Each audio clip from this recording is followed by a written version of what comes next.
Денеска со два повода сме овде во општина Ѓорче Петров. Прво, како дел од акцијата што комунална хигиена ја прави со основните и средните училишта за едукација на децата, за рециклирање на отпадот, на хартијата.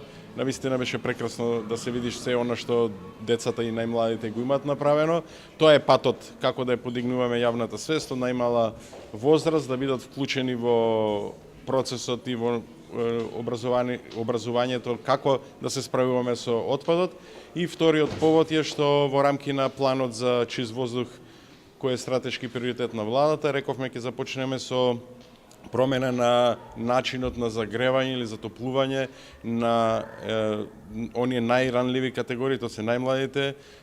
Димитар Попгеоргиев Веровски е основно училиште овде во Ѓорче Петров, кој што за жал користи нафта како извор на затоплување.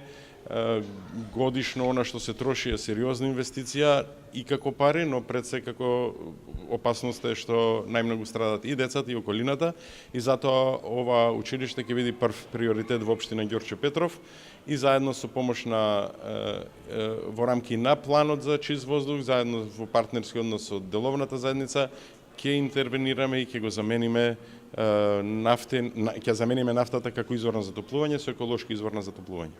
Тоа денеска започнува или? Не, денеска го најавуваме ова дека ќе биде прво училиште во општина Ѓорче Петров на кое што ќе се посветиме. Постои уште едно во Ново село каде што треба да се направи анализата, но тие ќе бидат двете кои што ќе бидат опфатени за 2019 година. Може. Да ни кажете кои други училишта во Ѓорче се греат на тврди горива, а каков е планот за понатаму и од каде ќе продолжи оваа акција?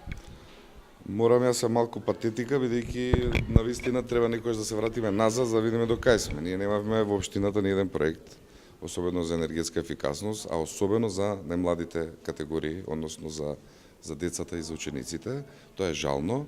Меѓутоа, од друга страна, имаме некаква среќа во овој период на загадување, дека Ѓорче Петров е навистина една од почистите, позелените општини, кои што домаќински си ги негуваат не само дворовите, дрвата и така натаму, за разлика од урбаното дивење во другите општини.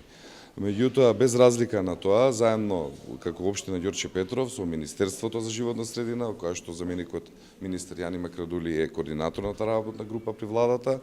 Знаете дека тој проблем се издигна на ниво на влада, бидејќи ние како општини имаме и многу скромни буџети, особено нашата општина, одделот на планирање на средства за енергетска ефикасност во кој што спаѓа делот и зачувување на воздухот, како еден сплет на мерки, меѓутоа заедно и во координација со градот Скопје, тука може конкретно да ви формира и директорот за комунална хигиена, се спроведени многу акции, од типот на чистење на отпад, ние со нашите сервиси колку што можеме како општина, бидејќи ние сме како дел од градот Скопје во 10 општини, комунална хигиена го покрива овој дел, меѓутоа имаме добра соработка сега за сега, со што не е на завидно ниво, и исто време сакаме да апелираме до граѓаните да бидат малку посовесни, бидејќи во делот на новите проекти кои што се прават и во Ѓорче Петров и за градот Скопје, во делот на претоварни станици за отпад, во делот на самосвест од децата, на младите и кај нас возрастните за депонирање на ѓубрето. Тоа е еден систем кој што во наредниот период мора првен да го поставиме, да го фондираме, за да можеме во наредниот период да влечеме конкретни мерки, како што е конкретно ова, првен да ги заштитиме најмладите и потоа одиме до повозрастните и здравје колку пари ќе обезбедиме повеќе, да искористиме пристапните фондови Европска унија, за да се спремиме за проекти, каде што веќе се екипираме како општина. Воведовме и двосменско работење на инспекцијските надзори, така да апелираме да не дојдеме до казнување, меѓутоа за поголема самосвест кај граѓаните. Кога се очекува да почне новиот начин на затоплување на училиштето? Видете, ние сме во фаза на обезбедување на средства. Веќе разговараме со заменикот министер да видиме во кој опфат, зашто не е само од Ѓорче Петров. Во 2019 година овде ќе биде променето затоплувањето.